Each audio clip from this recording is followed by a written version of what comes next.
Momen mengejutkan terjadi saat Kejaksaan Negeri Medan melakukan pelimpahan berkas perkara tahap 2 kasus penganiayaan yang dilakukan oleh anak AKBP Akhirudin Hasibuan, Aditya Hasibuan.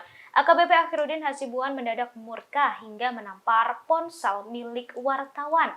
Wartawan itu kemudian menjelaskan pekerjaannya dan membuat Akhirudin menanggapi. Ia meminta untuk tidak asal mengambil video. Dikutip dari tribunmedan.com, atas sikap tersebut, wartawan itu merasa diintimidasi oleh AKBP Akhirudin. Diketahui Akhirudin Hasibuan telah ditetapkan sebagai tersangka di Polda Sumatera Utara dalam kasus penganiayaan. Sebelumnya, anak perwira menengah Polri di Polda Sumut, AKBP Akhirudin Hasibuan terekam menganiaya seorang mahasiswa bernama Ken Admiral. Penganiayaan itu berlangsung pada 22 Desember 2022 di Jalan Karya, Kecamatan Medan Helvetia. Peristiwa itu dilakukan di hadapan AKBP Akhirudin Hasibuan tanpa dilerai.